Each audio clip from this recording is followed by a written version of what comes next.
Welcome to CINEMATICON Ex Mortis, a horror movie discussion podcast hosted by Kenny and Heather. And today we are talking about a movie from the golden age of Hollywood, Cat People from 1942. I guess I'll say some basic stuff about the movie and then Heather will do the plot summary. But before that, I should plug our social media.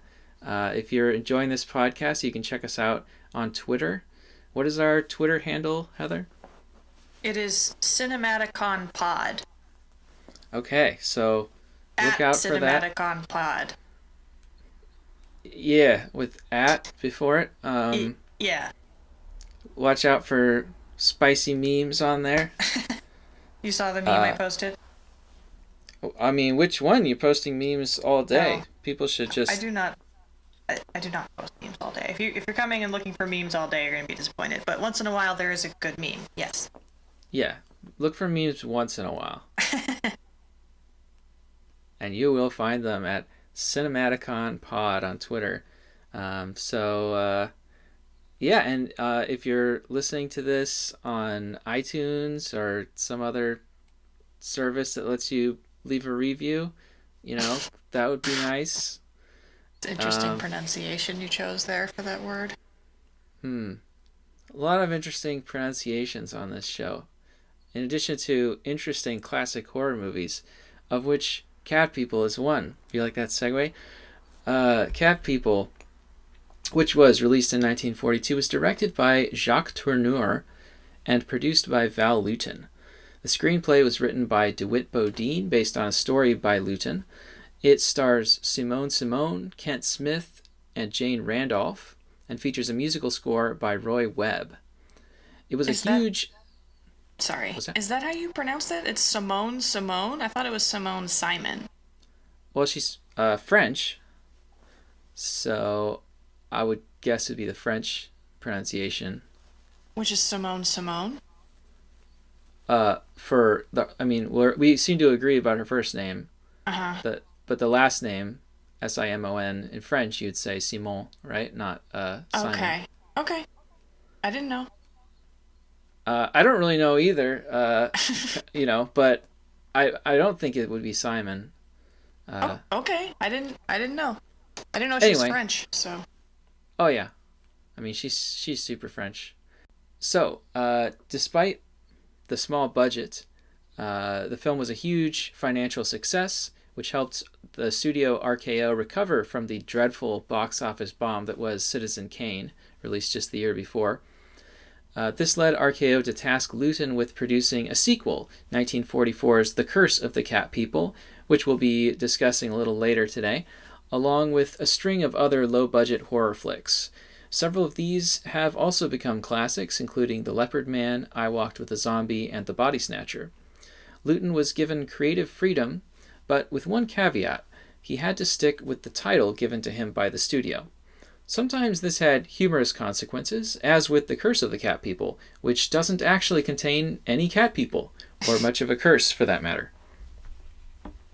Yeah. So, you want to jump into the plot summary? We should say spoilers if you want to enjoy all the surprises in this film. You should go watch it now and then come back. Yeah, this is definitely one you want to watch first because it's really good. Okay, Serbian immigrant Irina Dubrovna is living in New York City as a fashion sketch artist. When she meets Oliver Reed, marine engineer, the two fall in love and quickly get married. Irina has always felt differently than others, but she isn't sure why that is. One peculiarity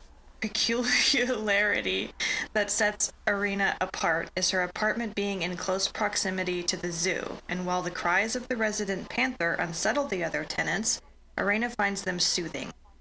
Irina is also haunted by some ancient lore of her Serbian village, a tale about witchcraft and evil, women who change into panthers when triggered by anger or jealousy.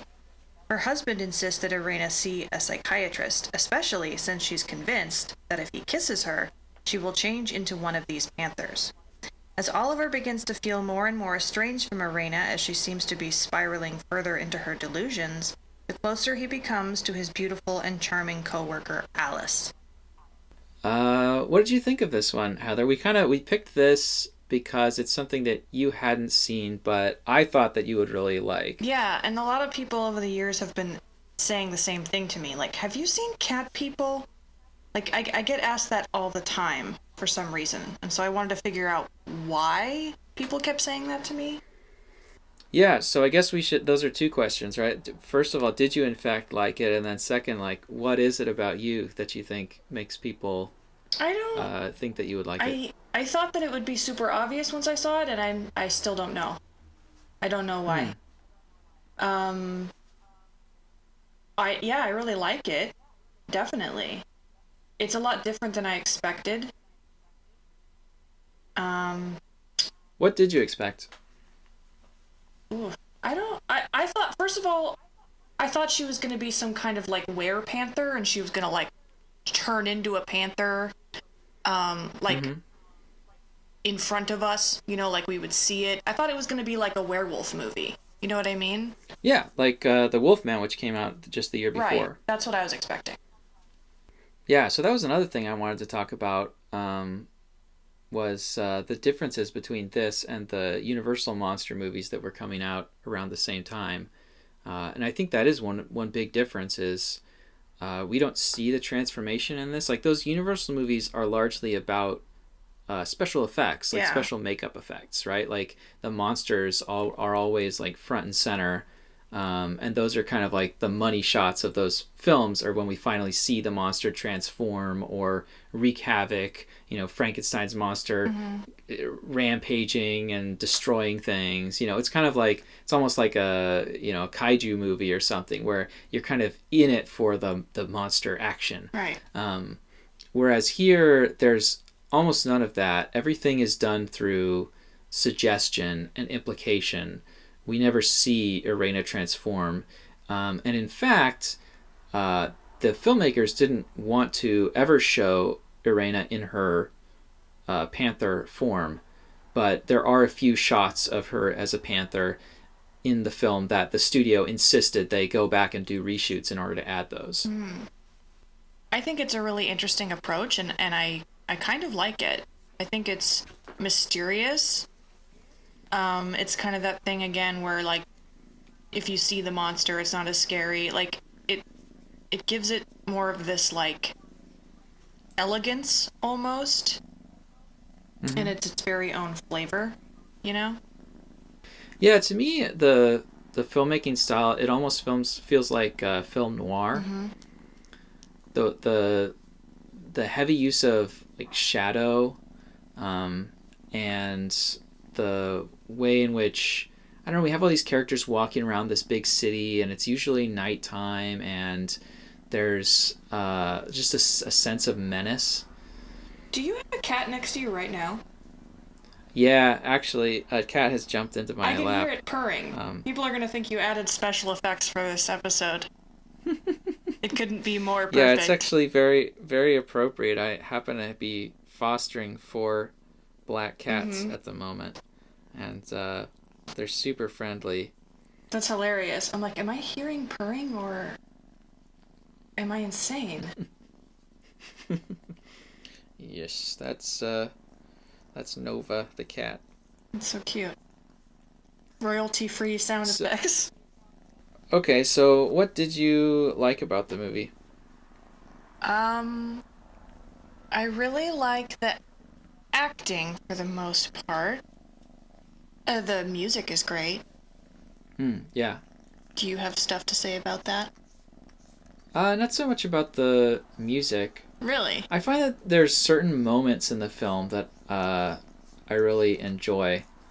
Um, I like I think I don't know. I feel a little conflicted about Simone's performance. Oh. Overall, I think it's a great performance. There's certain line deliveries that I think they should have done another take. Hmm. Uh, where I don't think she says the line correctly. If I was there, I would say, "Hold on, do it again." Um, like for instance, she's having a fight with her husband Oliver because he's just told his coworker Alice about Mm. her frigidity, and uh, he says, "Well, but I just knew that Alice would understand." And she responds, "Well, the line should be, there are some things that women don't want other women to understand." Mm-hmm. But she says that she puts the emphasis on women. I think she says, like, there are some things that women don't want women to understand, or want other women to understand, and it's like, that's not that's not how that line should be said, right? Like it's responding to his claim that she'll understand by saying, Mm-hmm. actually, I didn't want her to understand that, right? Yeah. Um, so I don't know. There are moments like that, but they're pretty few and far between. And I really like the the cattishness of her performance, because we're not going to show her transform, and so we have to kind of establish her feline nature in every other way. So there are all these little things in the film pointing towards cats, right? Like there's some kind of reference to cats in almost every scene. But also in her performance, she has this like these cat-like behaviors that are somewhat subtle, and sometimes not subtle. Like when she scratches the couch. Mm. I really like that sequence. Right, Oliver walks out of the room and she's frustrated, and she just runs her hand down the the back of, I think it's the back of like a couch or a chair, and we see that she's just cut. Her nails have just cut into it. Um, but another scene that I really like is when she kills the bird in the bird Yeah. cage. Yeah. Um, because it dies of fright when she sticks her hand in there. Mm-hmm. And she could have played that like she's just trying to get the bird, and then she's kind of frustrated because it's flying away, and then it dies and she's upset. But instead you can kind of see this uh, uh, cat-like fascination with the bird in her eyes, and she's kind of smiling as she's chasing it around with her Yeah. hand in the cage, in the same way that a cat would do. He's just sort of like taken over by the fact that this thing is moving all over, and it's like, ooh, ooh, ooh, I want to get it. Mm-hmm. So that's like a neat little moment. There's a lot of things like that are kind of clever. Yeah. I like it. Did you have any least favorite elements of the film? Uh, yeah. I can't stand Oliver. Hmm. I think he's just bland and stupid. And Yeah, I don't get how he has these like two women that are in love with him. I'm just like, why? he's just an He all-American he boy. just so lame. Like what? So that's it was very distracting for me like how much he sucks. Hmm. Well, he's not mean though. No, he's not mean, but he's kind of ignorant and he's just kind of boring and unobservant and I just unappealing to me. Hmm. Just like what? Couldn't you have made him like a little funny or something so that we can understand why these women like him so much? I like Arena falls in love like they get married. It all happens so fast. Yeah. And they're like immediately in love with each other and I'm like, "Why though?" No. And then Alice has probably been in love with him for a while. Hmm. And, Well, I can kind of see his relationship with Alice, right? Because they're both these very like pragmatic, optimistic people.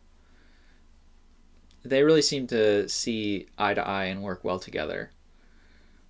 well, Alice is the best part of the movie. You really like Alice? Yeah, I really like Alice. She's really funny. Uh she's gregarious. She's cool. She's just super cool, you know? She's very understanding and she like admits that she's in love with him, but she's like, I know you don't feel the same, but whatever, like we're friends, like she's very like evolved. Mm-hmm. She's way too good for him. I don't know what the fuck is going on there, but we've all fallen in love with trash men at some point, so I guess I get it. I don't know. I think she's super interesting as a character. It's kind of funny. This is reminding me of I've been sort of on a Universal monster movies kick lately. Mm-hmm. I have this Blu-ray set that I got for Christmas that has like every Universal monster movie. It's got like 30 movies. Mm-hmm. And I've been kind of just watching through all the ones that I hadn't seen before. And so I've been watching a lot of them from the early 40s recently, when this movie came out. And there does seem to be a problem with having likable male leads in these movies. Mm-hmm. I just watched the Invisible Man series, and there's one that came out, I want to say the same year as this one, 1942, called Invisible Agent. Okay. Which is actually not a horror. It's like a spy thriller, wartime spy thriller. Oh boy. Where the Invisible Man goes into Nazi Germany and uses his invisibility to get finally they're using it secrets. For some kind of advantage. Mm-hmm.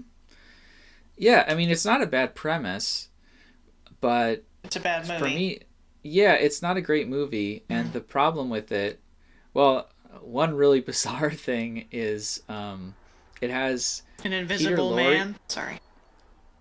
No, it has Peter Lorre playing a Japanese man. Oh boy. But he's still doing the "Here we go, I'm Peter Lorre," like the Peter Lorre voice that we all know and love with the thick German accent, and he's supposed to be Japanese. It's bizarre. Oh no. And he's like a very stereotypical. He's all about honor, and then he ends up like what's the word? Harakiriing himself. He stabs himself. Seppuku, yeah. Great. So there's that. But putting that aside, the real problem with the movie is that the main character is just like the least likable guy. He's so frustrating as a character. He's a spy. So he's the grandson of the original Invisible Man, Frank Griffin. So he's Frank Griffin Jr. I guess he would be Junior. And Junior, the third, but they call him Junior. But whatever. Anyway, the point is he sort of inherited this formula to turn invisible, and he turns it over to the government during World War II, but only on the condition that he gets to be the one to go and spy using the invisibility, which the generals are like. At first they're like, no, you're not in the military. You don't know what the hell you're doing. You're just going to, get yourself killed and maybe other people. Right. But he insists and they eventually give it to him. And so he goes over there and he just fucks everything up. He is just not taking it seriously. He's like playing practical jokes and stuff. Oh my God. And, he kind of hooks up with a double agent. She really reminded me, I don't know if probably Quentin Tarantino saw this because he's seen everything, but she reminded me of Greta von Hammersmark, the character from Inglourious Bastards. She's like a German kind of high society lady who is secretly informing to British British intelligence services on what the high command of the Nazis is up to. Mm-hmm. And so she's in a delicate position where she has to be friends with these, horrible Nazi people and not let on that she's secretly has very different views. So he ends up staying in her house. And then while she's having dinner with this Nazi high command stooge guy, he's like, pushing the mashed potatoes into the guy's face and like screwing things up and making the guy get all upset and freaked out. And I don't know. The whole movie is like that. It's like one terrible decision by our protagonist after another, and by the end, it's just like I just want him to die.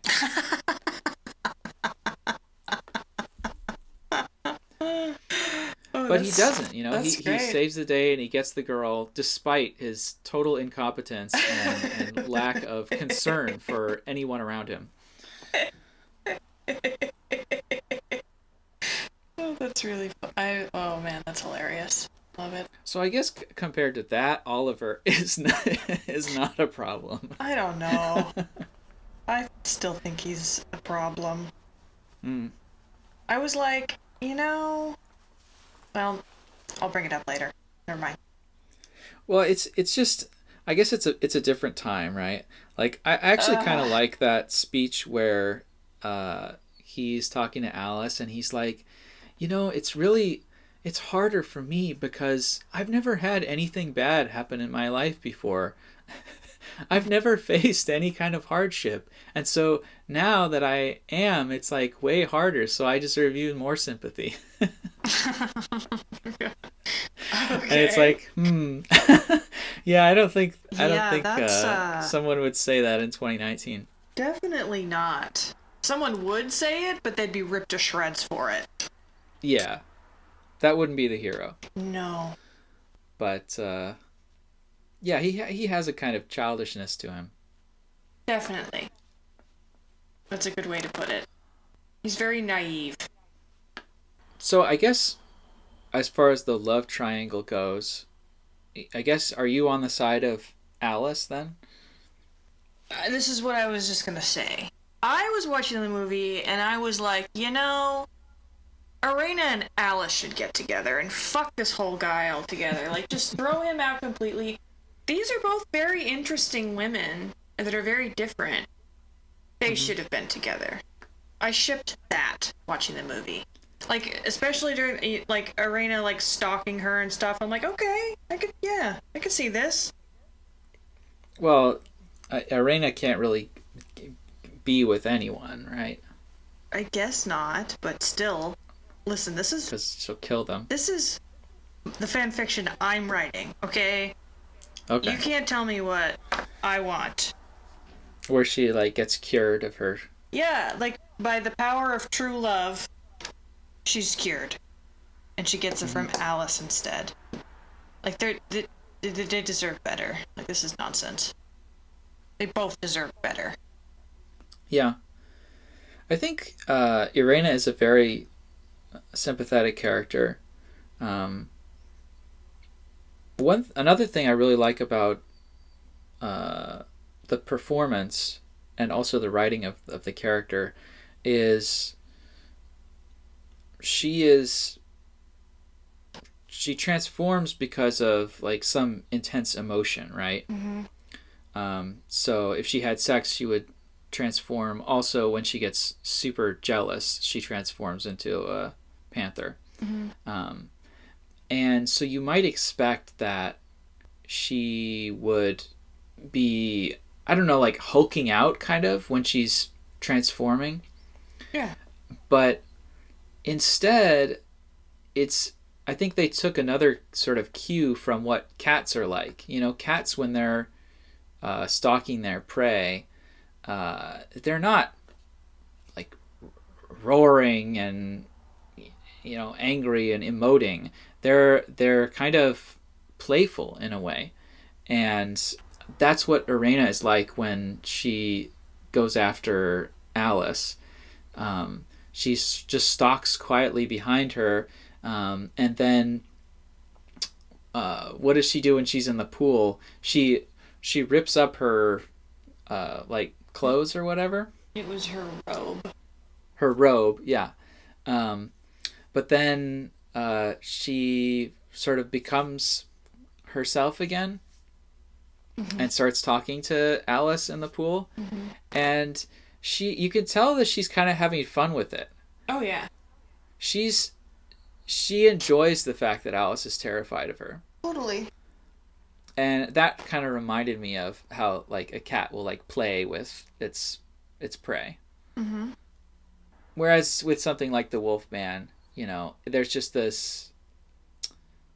I guess there's more of like a total disconnect between Larry Talbot, the man, and then his wolf form, where he's just running around strangling people and acting in this crazy bestial way when he's a wolf, and then when he's a man, he's just like, oh my god, what have I done? Yeah. There wasn't a lot of like. There's no like showing of her remorse in any way. Like, because I don't think it's there. It's not like she didn't do anything, but you know what I'm saying. Well, I mean, she is like terrified of. She was at first. They show her in the bathtub like crying, right? You know what I'm talking about? Yeah. And then she kind of like got over it. It's almost like she accepted it. Well, she kind of. It comes to seem like a way out for her. You know, she's trapped in her relationship and in her life. And there's that great dream sequence where she sees the King John holding the sword, and then the sword becomes the key, which is the key that the To the Panther janitor, cage? yeah, that the janitor at the zoo like always misplaces, and so she has access to it. There's a way in which choosing to become the panther, or to let the panther out of the cage, which is like a symbolic act, is also sort of choosing her own death. Oh, so I did make a note of the interesting title cards that open and close the film. Okay. The movie opens with a title card that has a quotation from Dr. Judd, who we then learn in the movie is a fictional character. He's the psychologist that Irena goes to see. Yeah, don't even get me started on this motherfucker. Yeah, he's an interesting guy. And it's something about like depressions in the world consciousness. It's kind of like psychoanalytic nonsense. And then at the end of the movie, we get another title card with a quotation from the English Renaissance poet John Donne. But black sin hath betrayed to endless night my world, both parts, and both parts must die. Okay. And I think that's pretty interesting because it's kind of balancing two contradictory interpretations of the events of the film. Like we see one at the beginning and one at the end, and we're sort of left to decide between them.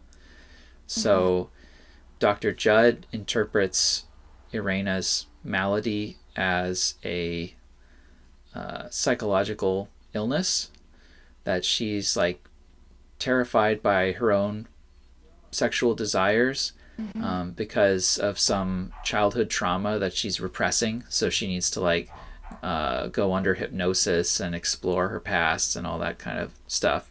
Sure.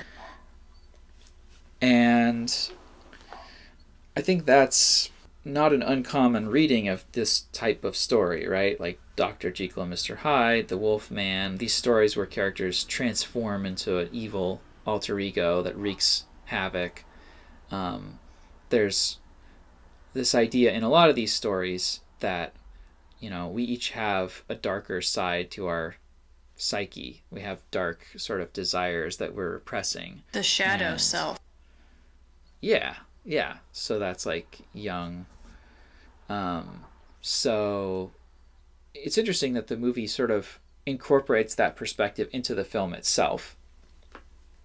But then it has this other interpretation, which is more like how Irena sees it, which is the John Donne thing, that it's about sin, right? Like it's a religious interpretation of what's going on.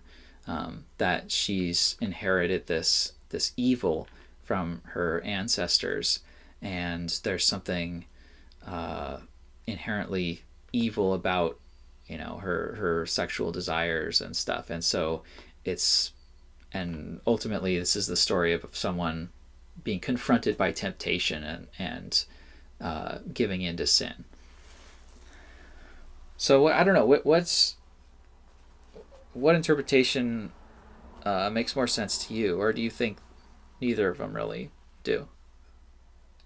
Not really either of them, I guess. Yeah, why's that? I just don't like it. I guess I feel like it takes away some of the magic if you dive deep into that interpretation stuff. It's just a personal thing for me, I guess. What about... Well, I feel like when I said Dr. Judd, you sort of made a noise. Well, yeah, because he's like some kind of... His methods are shady. He's like, how about I kiss you? I'm like, excuse me? Right. Yeah, I think the film, by kind of showing us that he's kind of a sleazebag, yeah, and even beyond that, he's so condescending and arrogant. Yeah, he sucks.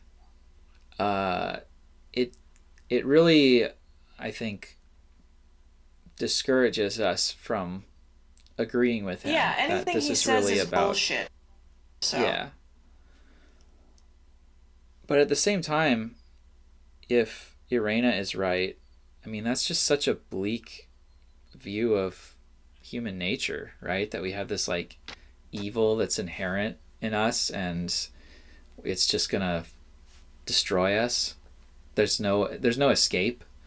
Well, I mean, everyone has a shadow self, and if well, now you sound like Dr. Judd. How dare you? First of all, this is just true, and the more you like suppress that shadow self, the more it's gonna like manifest in your real life. It's about embracing your darkness and like being okay with it, and that's how you kind of keep it in check. Like the more you repress that, the more it's going to take control of you. And that's true. Like about everybody. Like no one's good or bad. We're all both. And we just have to accept those parts of ourselves. Unless you're like, a child molester or something, like then I'm not talking about that. That's a different thing. Well, what if you murder people when you become intimate with them? Also, not what I'm talking about. That's not good. I mean, I feel like Irena should have like gone back to Serbia and like found out what she can do about it. Does she just have to go fuck off to the mountains? Is that what she's supposed to do? I don't know. I think I like your idea about how we need to accept that other part of ourself, and maybe that's what brings down Irena. Yeah. Because, like we were talking about the dream that she has, where she sees King John, and she kind of does idolize him. She's got like a statue of him in her room, where he's impaled a panther on his sword, and so there's something like masochistic about that as a cat person herself and the descendant of this tribe of cat women, that she, I think, has sort of internalized this patriarchal force that represses her. And then in the dream, that sort of morphs into the death wish, the key that opens the cage and causes her death. Right. So, yeah, I don't know. I think that makes a lot of sense. I also think it's really interesting that she turns into a panther when she dies. Is that what happened? Yeah. Oh. So in the end, she releases the panther from the cage at the zoo, and it jumps out. It like mauls her on the way out and Yeah, kills her. see, I found that really anticlimactic. It was like so.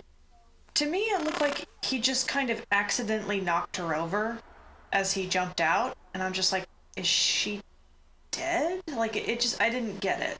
I guess because Yeah, they didn't, people died easier back then. they didn't want to be like too gruesome, I guess, and like show her like all mangled. But it's still Yeah. just kind of, I was confused. Like I saw Mhm. the end credits come, and I'm like, wait, what? Like I don't know. I wanted something better. Yeah, so that panther then escapes from the zoo and it gets run over by a bus, right? Runned over. Okay. I didn't say run, I said run. Okay. Anyway, um, and then they go and they find a different dead panther right in front of the cage where Irena was. Okay. So presumably that's her. Got it. She's transformed into that form in death. That is And what I strange. think is interesting about that is that usually it goes the other way in these movies. Like, in Invisible Man, when he gets killed at the end, he becomes visible, and that's the first time we actually see Claude Rains. The only time we see Claude Rains in the film is at the very end in death. Um, So and maybe the then panther in The is Wolfman, similarly, he's killed in his wolf form, but then he turns back into Larry Talbot. the panther is her true form. Yeah, it suggests that that's the real form, the form that she's been trying to escape for the whole film, is the real Irena, which is kind of, uh, I don't know, it's dark. Yeah, it is. But it fits, I think, with your interpretation that we need to accept that that is at least part of ourselves. So because she suppressed it, it took over. Yeah. I guess another way of reading the movie that's interesting to me is in terms of uh, the experience of coming to America and being asked to leave your culture behind.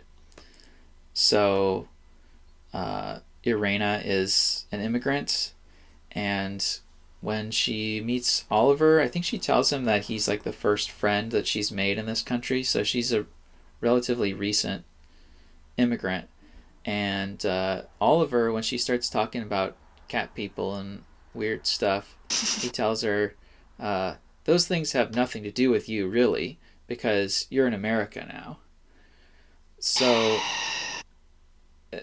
he seems to have this sense that, now that being American means not having this cultural baggage from some other country. Okay. So that's interesting to me because, this was made during World War II. And, wartime is always a time when people's connections to other countries become very fraught, it becomes like this source of social anxiety and conflict. And in World War II, there was, of course, the Japanese internment, where anybody in the U.S. who had Japanese ancestry were basically put into concentration camps. And, people who had German last names in this period might change their last name and, instead go by Johnson or something, and so people become paranoid, right? That their fellow Americans might not really be American. They might be more sympathetic to America's enemies. And then people who have connections to other countries might, be worried that other people see them that way and sort of try to repress that part of themselves. Yeah. I thought it was And I pretty think, uncomfortable. yeah, I mean, it's uncomfortable for Irena. So I wonder if that's like sort of part of what the movie is thinking about with this cat people business. Could be. It's, like we're talking about how she's sort of repressing her desires, and that seems to suggest that you kind of can't do that. But maybe it's also that she's trying to repress her her heritage, and that's another thing that'll sort of keep coming up in unexpected ways. But yeah, I think a lot of the movies that were coming out in this time period are sort of similarly reflecting on that in different ways. Um, I mean, we were just talking about Invisible Man, how that series got roped into like directly being about World War II and espionage and stuff. Um, and in the Mummy series that I'm watching, those movies sort of transition in the early 40s from being about white people going into Egypt and messing around in tombs and getting cursed to an Egyptian priest coming to America with a mummy and sort of trying to blend into American society while also carrying out this nefarious plot of whatever it is. It's pretty vague a lot of the time. It involves sending the mummy to go kill people. Right. Um, so, yeah, I think that's kind of like a theme that you can trace in a lot of like horror movies of this period. But this one maybe has a more nuanced take on it. I can see it. So, one scene that everybody talks about when they talk about this movie is the bus scene. Mm-hmm. You know what I'm talking about? Yes. Not where the panther gets hit by the bus at the end, but the first time that Irena stalks Alice as she's walking to the bus stop. So this is sometimes cited as the first jump scare. I don't know about that, but it's probably the first fake out scare. Yeah. The first time that we're deliberately have something jump out at us that then turns out to be safe and not the monster. And so for a long time after this, actually fake out scares in horror movies were actually referred to as Luton buses because of that scene. So what do you think about that sequence? What makes it effective? Well, that scene and the pool scene are the only scenes that made me feel like I was actually watching a horror movie. Yeah. The rest of it's not scary. Yeah, it's more of a drama.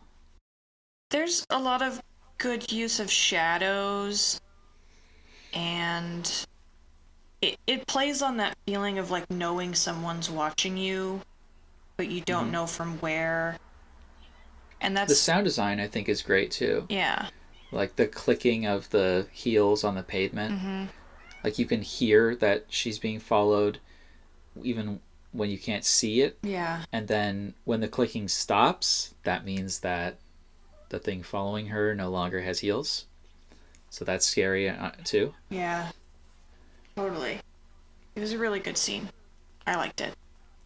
I think it's neat too how like the actual jump scare, it kind of manipulates you because we're expecting from the way the shot is framed that the panther is going to come in from the left side of the frame, and instead the bus comes in from the right side.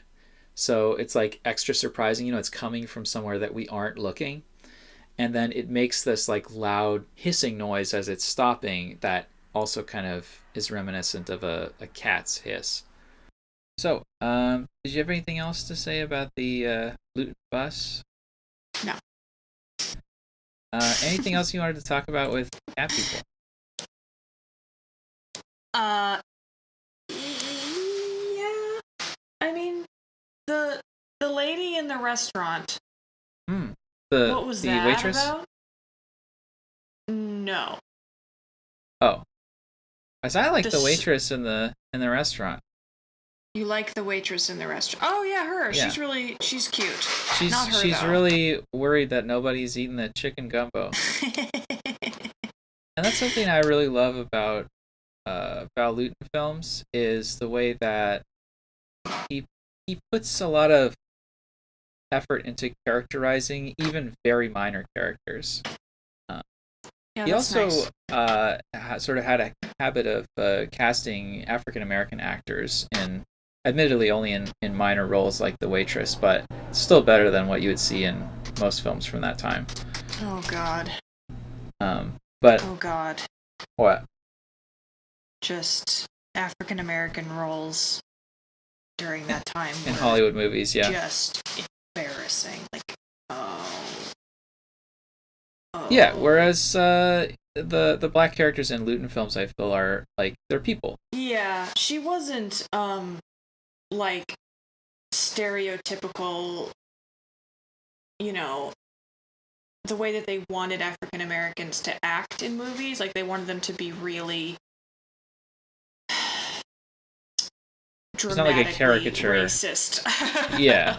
Yeah. Yeah, she's just a waitress. She's just a regular person who talks like a regular person and isn't they're not trying to make fun of black people. Yeah. And then I like the janitor at the office where Alice and Oliver work.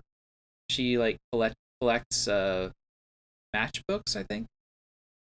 And Alice gives her one and she goes, "Ooh, chartreuse. Ain't that elegant?"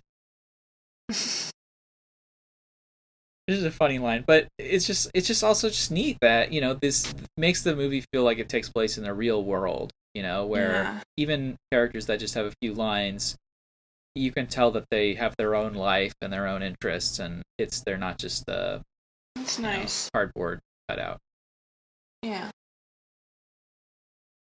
But But anyway, what was the scene you I'm were thinking of? I'm talking about the Serbian woman. Mm-hmm. The Catwoman. Yes, the Catwoman. What's that about? Well, to make another digression here, you were telling me about some connection to the Catwoman, the Batman character. Yes. Selena Kyle in the comics, she uses Irina Dubrovna as an alias that she often goes by. So that's kind of a neat little homage there. Yeah, I was pretty excited when I found out. And when I heard that name, I'm like, oh, now I get it. Yeah, I feel like this movie is one that probably most people have never heard of. Whereas people probably would have heard of like Frankenstein and Dracula, like the other black and white classic movies from like Universal, I think have a lot more cultural penetration. But it, in a lot of ways, it was an influential movie, and you do see little like references to it pop up here and there.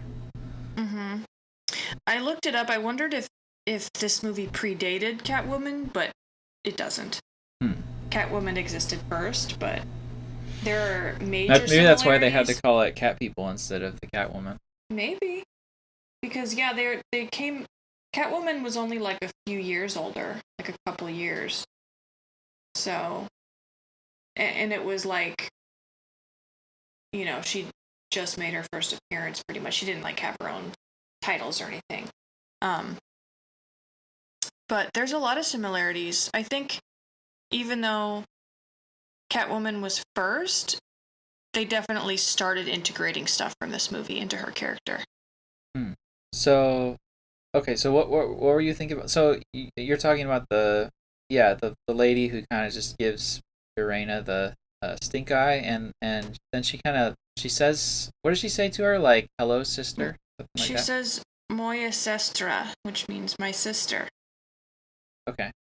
And so I don't know, Irena, and then she does like she crosses herself, like the Catholic thing, and I'm just like, what is happening? Why did she scare her so? Yeah, why did she scare her so badly?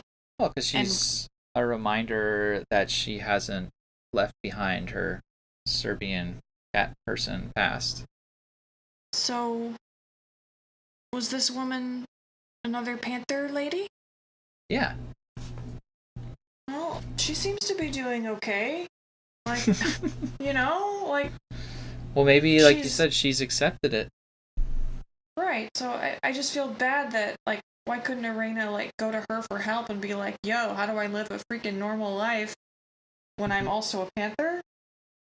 Like, there's clearly others.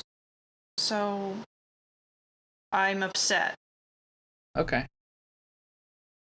Yeah, there's a whole mythology that's just sort of hinted at in this movie but never explored. Mm-hmm. I feel like Arena could have had somewhat of a normal life. Maybe not, completely, but this lady's out going to restaurants and stuff. So, you know, Yeah. she's eating soup. She's like, right? Yeah, it's a good start, I guess. So, come on. That's what I would have done. That would have been step one for me. If I'm like, okay, I'm turning into a panther now. I need to go track down that lady. Oh, I thought you were going to say get soup. I think soup is like step 4. I need to like figure out what steps 1 through 3 are first. Like I would be reaching out to her and asking her for help. Okay, so anything else about the first movie, or can we move on to You can the move sequel? on now. Okay. So we're going to talk a little bit about the sequel. Normally we stick to just one movie per episode, but this is kind of a special case because Curse of the Cat People actually isn't a horror movie, so it doesn't get its own episode. But it is one of my favorite movies, and so it gets a part of an episode. Okay, I'll say a few basic things about Curse of the Cat People from 1944. It was produced by Val Lewton, of course. The title card says that it was directed by Gunther von Fritsch and Robert Wise. What actually happened was that von Fritsch, who was a first-time director, got way behind schedule, so they canned him and replaced him with another rookie director, Robert Wise, who had previously edited Citizen Kane and would go on to direct classics like West Side Story, The Sound of Music, The Day the Earth Stood Still, The Haunting, and another Val Lewton flick, The Body Snatcher. Simone, Kent Smith, and Jane Randolph return from the first Cat People film. Child actress Ann Carter plays the lead role. Like the first film, it was written by DeWitt Bodine, and it has a score by Roy Webb. Unlike the first film, this one is a family drama about childhood fantasies rather than a horror film. RKO went on marketing it as a horror anyway. In addition to the misleading title, they sent out recommendations to theater owners as to how they should promote the film. This is a quote: "Stencil paw prints leading to your theater. Send out a small group of men and women wearing cat masks to walk through the streets with cards on their backs reading, 'Are cats people?'" What? So they really went all in on the cat people aspect of the film, which isn't actually in the movie itself. So a lot of filmgoers were disappointed when they saw the movie. That sounds like the fake synopsis that I wrote. Oh yeah. You wrote just people cats or something. I said cat people, period. People cats. Yep. So maybe you should have worked for the marketing department at RKO. I guess. I mean, I clearly qualified. So, in the sequel, a long time has passed since the events of the first film. Oliver and Alice are married and have a 6-year-old daughter, Amy. Amy is an imaginative, quiet kid. Oliver is worried that she'll lose her grip on reality like Irena did with her cat people business, so he gets upset when she believes in fanciful things. He gets super triggered when he finds out that Amy, having found an old photo of Irena, has adopted her as her invisible friend. At the same time, Amy makes friends with a crazy old lady, Julia, who lives in the haunted house the other children are afraid of. Things come to a head when Amy runs away on a snowy night. As Oliver and Alice search for her, Amy is menaced by Julia's deranged daughter, Barbara. So, okay. I'm really interested to know what you thought about this one. Well, within like 10 minutes, I was super triggered because the little girl reminded me so much of myself that I was upset.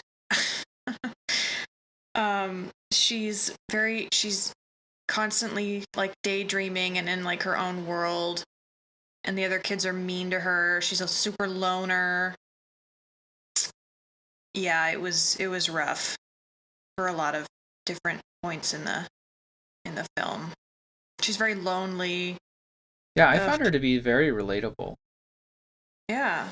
Also, that actress who plays her is really great. She did an Yeah. excellent job.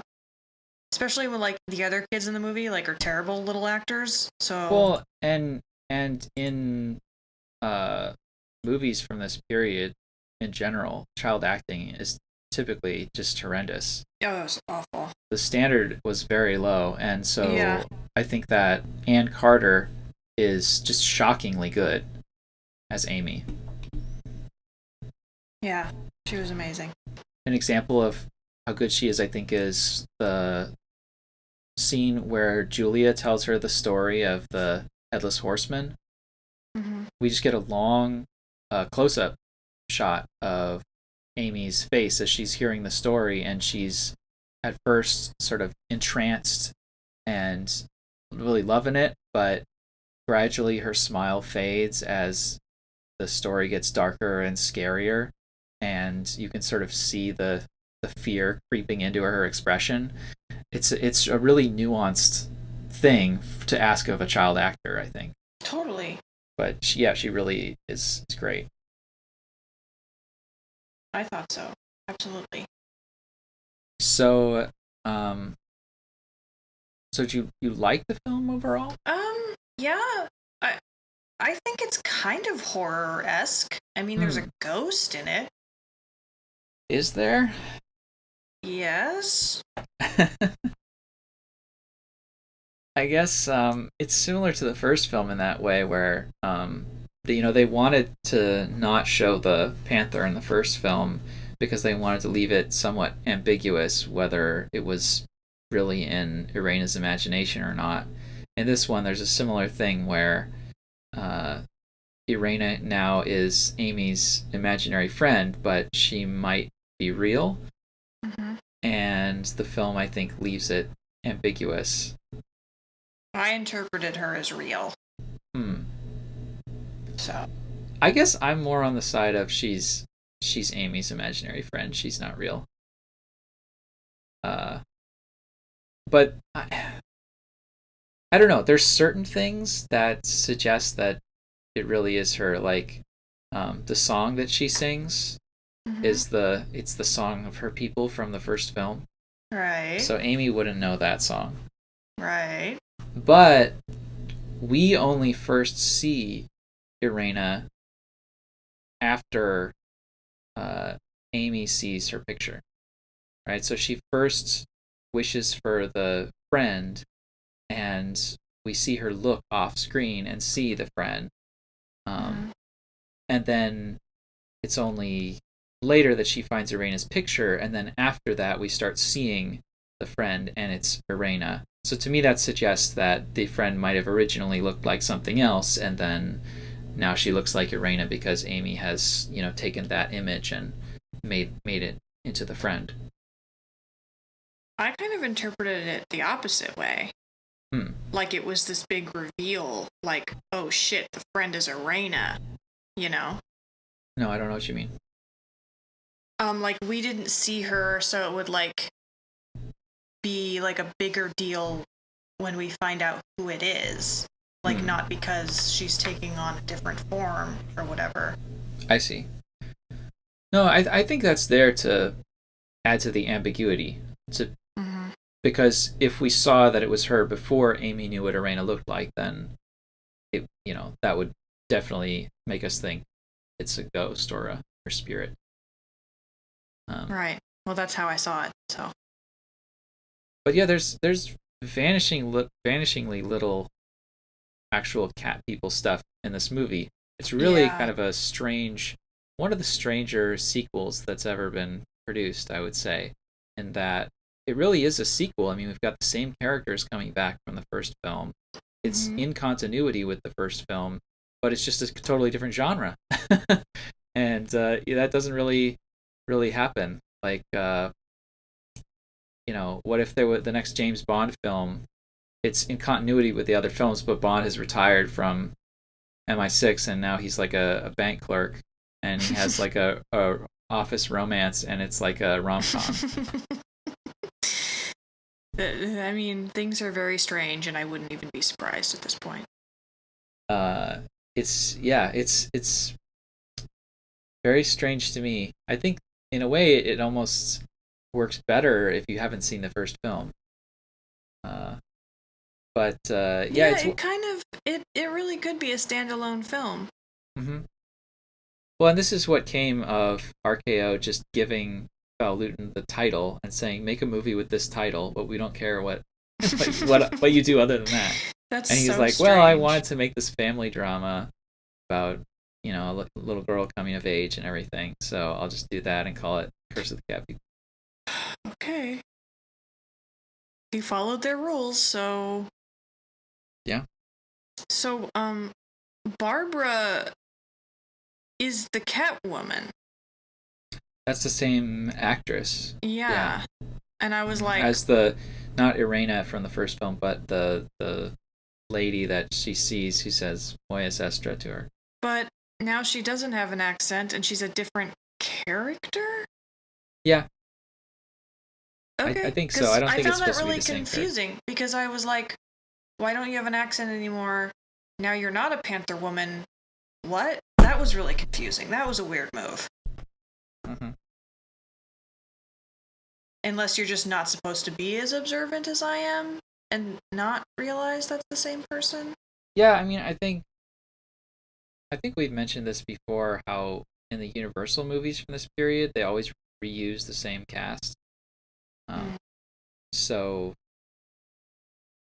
the same actors would appear in multiple movies playing different characters. Like something similar happens in the first two Frankenstein films, where Dwight Fry is the Hunchback assistant in the first movie, who gets killed by the monster, and then in the second film he appears again as the assistant.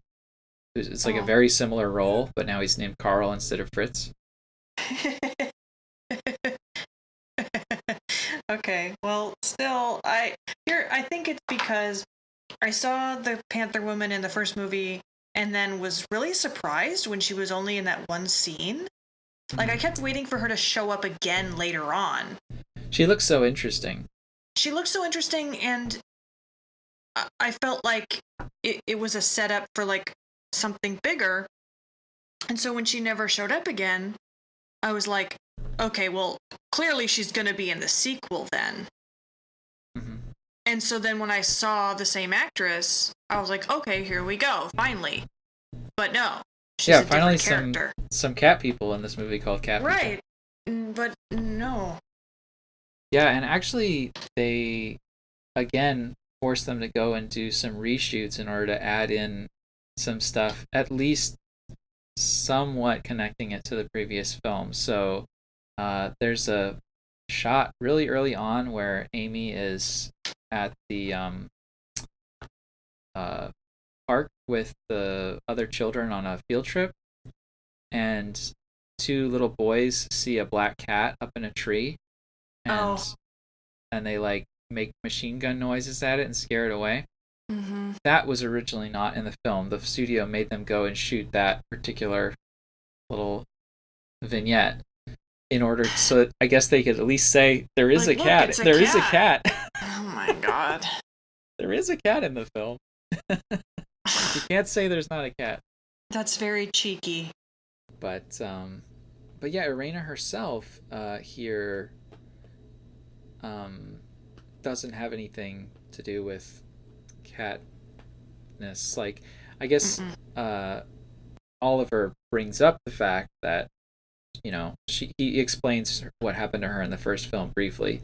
And he explains it as if she was just deluded and killed herself.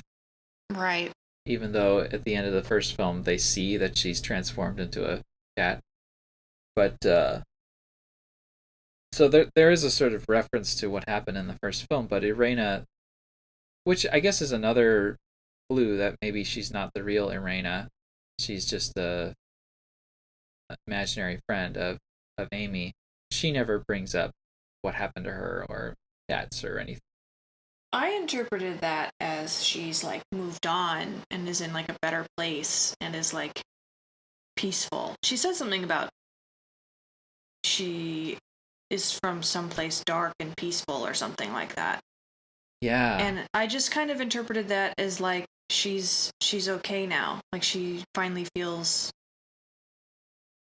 at rest and isn't Yeah. conflicted anymore. And she's, it's sad that she's dead and gone, but you know, she's in a better place, basically. Hmm. That's how I interpreted it. Yeah. And then at the end, when she leaves, Amy says, "I'll follow you," and she says, "No one can follow me." Mm. It's really, I don't know, kind of spooky. Well, it's a Um, very Irina thing to say. mhm. Yeah, and her outfit is really interesting. She's got this. Oh God, Uh, I that's like my favorite part of this movie. I was like, oh, a bell sleeve. I'm obsessed.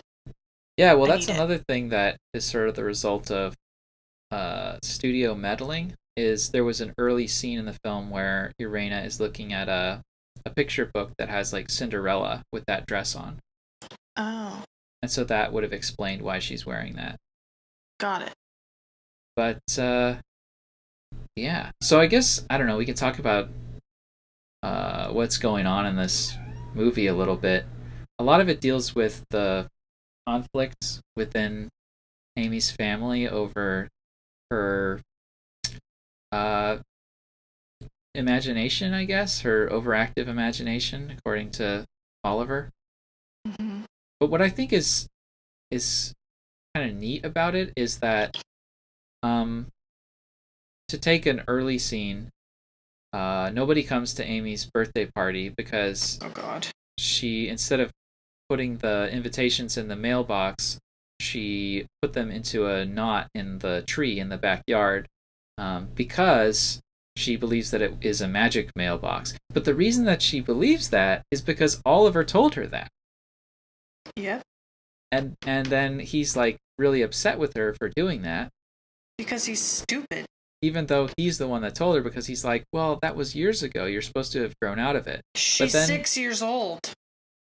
yeah, but then they have the birthday party with just them, Mm-hmm. and when it's time to blow out the candles, then they tell her, well, if you make a wish before you blow out the candles, if you don't tell anyone, it'll come true. And so I think the movie is really kind of clever in the way that it's exploring the fact that we tell our children these lies, like we tell our children about Santa Claus and the Easter Bunny and all these things, and then we expect them to not believe us at a certain point. Um, so Amy's getting very mixed messages from her parents, especially Yeah. Oliver. It's not nice. Lonely children, especially, have like really wild imaginations, and it's just like so sad. This movie is so sad. It was so sad to me. It is. It is. It has sad moments, but I think it. I don't know. It has a, unlike the first film, it has a happy ending at least. Mm-hmm. It has a bit of schmaltziness to it. What does that word mean? I don't know. It's like a Frank Capra film or a Spielberg, where it has a sort of sentimentality to it, Mm-hmm. because everything works out in the end, Yeah, I through the guess. power of love, basically. Um, Yeah. so we could talk about Julia, the uh, retired actress who has become senile and now lives in a kind of dilapidated house with her daughter, whom she believes is an imposter. Yeah. And so she befriends Amy, and this causes the daughter to become crazily jealous of Amy.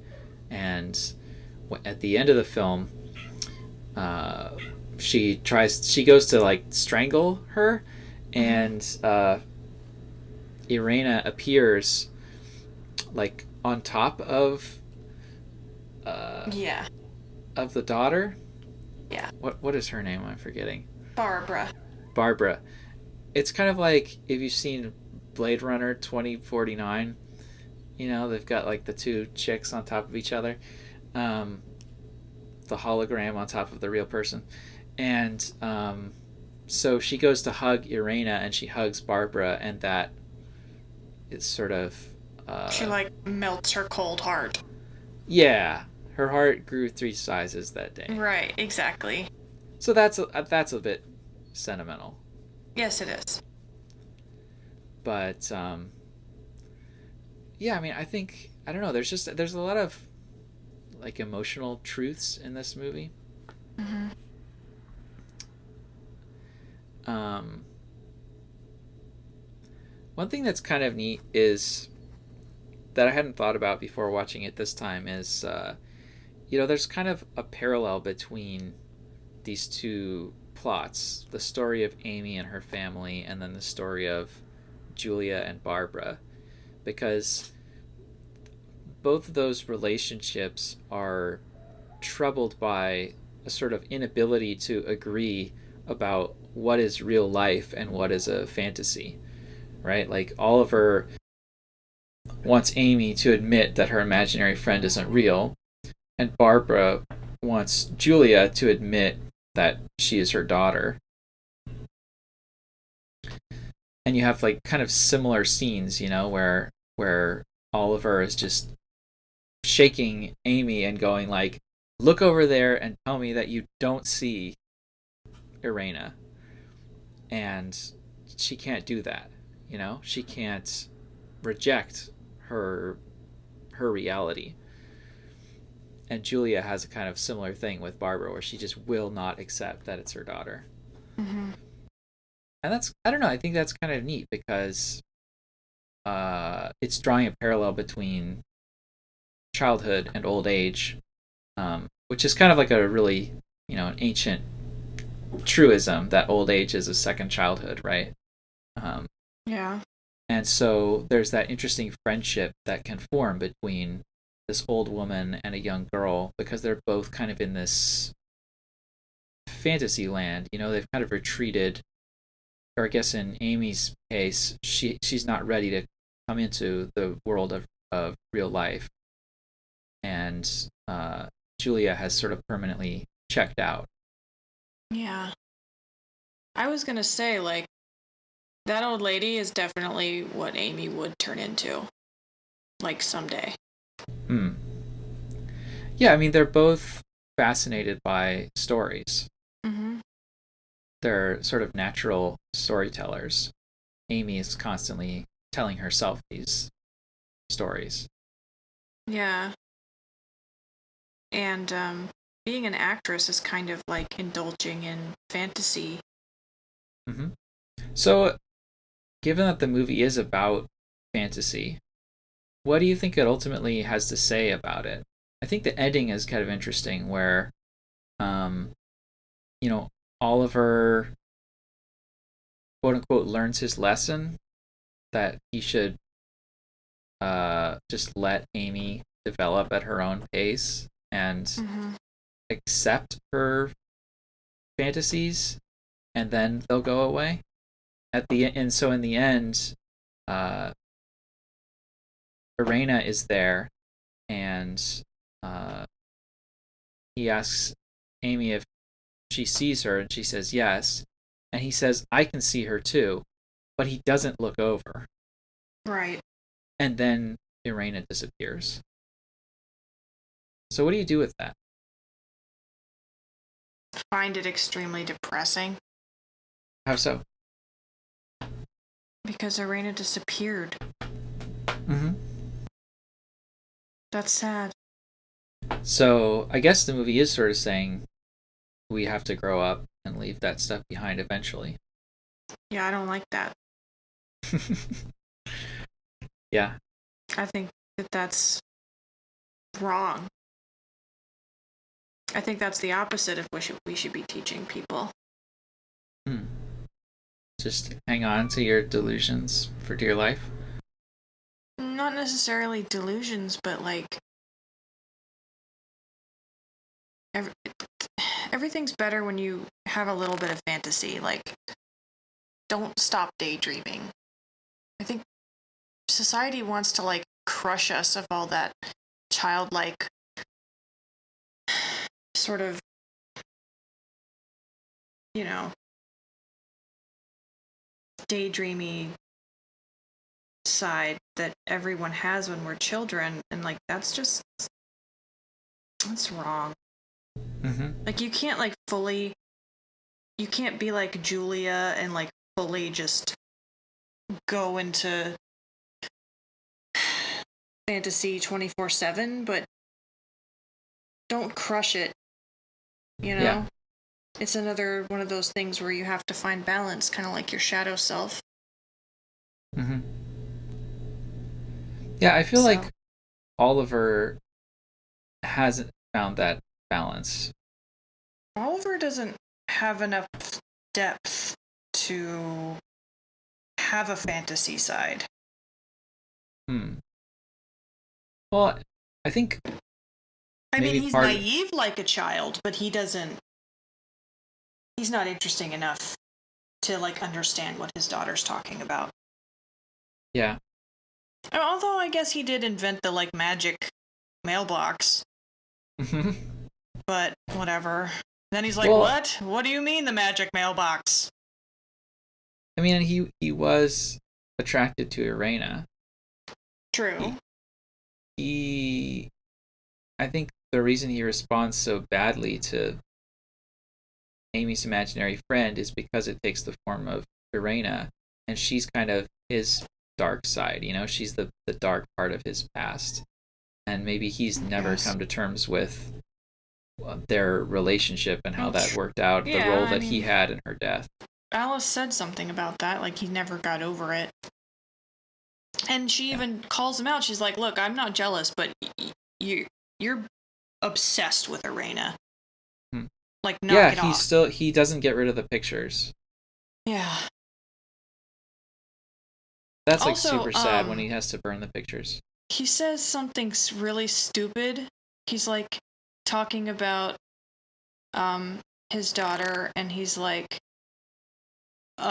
it's almost like she's Arena's child. It's like, bro, do you know how babies are made? Like, what? So I have a favorite shot in the movie, which is when Irena leaves. She sort of says goodbye to Amy near the end of the film. Mm-hmm. Um, the Irena's kind of standing towards the back of the bedroom, and Amy's in the bed.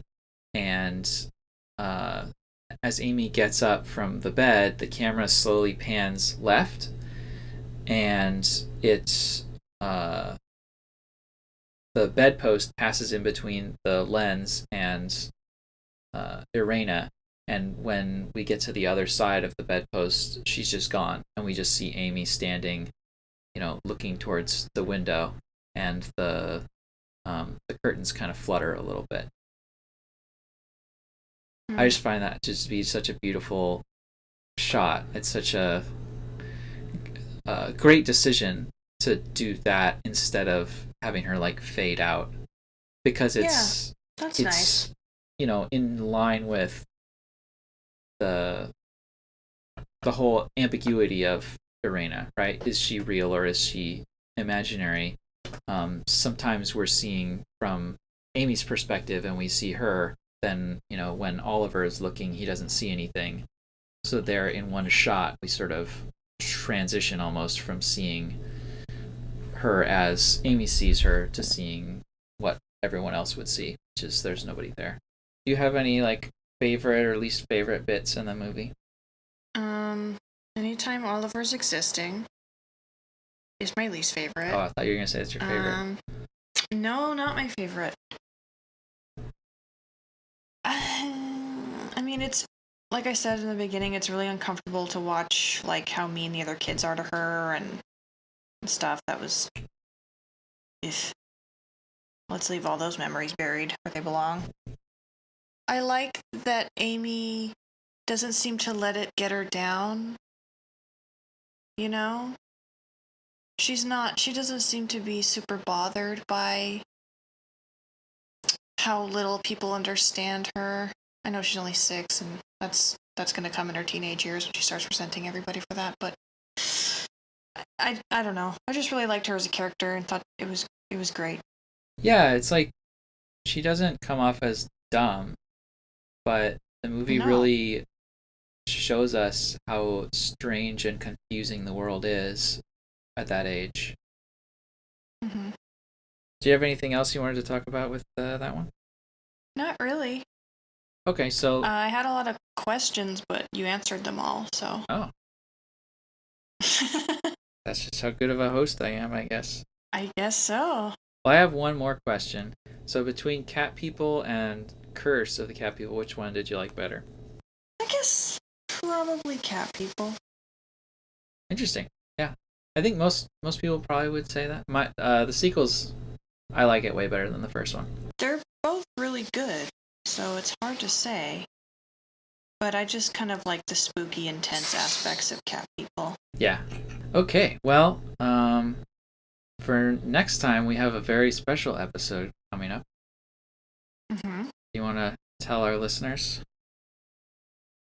Yeah, so we're going to do a crossover episode with my other podcast, Hauntings and Homicide.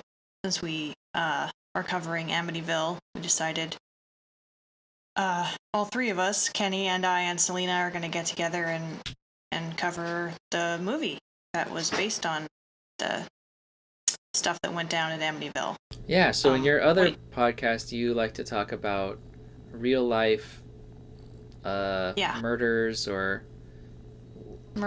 and hauntings, unexplained deaths together. Yeah, that involve just like some kind of spooky element. Spooky crime. Mm-hmm. Mm-hmm. And so the movie, The Amityville Horror from 1979, was based on a book that I guess a guy wrote who claimed he and his family were chased out of their house in Amityville by a ghost. It's a demon. Demon, okay. Get your shit together. It's been a while since I've seen the movie. And maybe people at home should know the movie actually kind of sucks, so I'm kind of looking forward to that as well. We've never really done a bad movie on this podcast. I'm excited for it to suck because this stuff is really scary to me, so the more it sucks, the easier it'll be for me, because I'm pretty scared. Yeah. I'm scared to watch it. So, listeners, check that movie out if you must. And definitely check out the Hauntings and Homicide podcast episode on it that's going to come out next week, August 8th, I believe. Yeah, August 8th. So, and then our episode will come out like a week after that, maybe. Sounds good. All right. Well, we'll not see you then.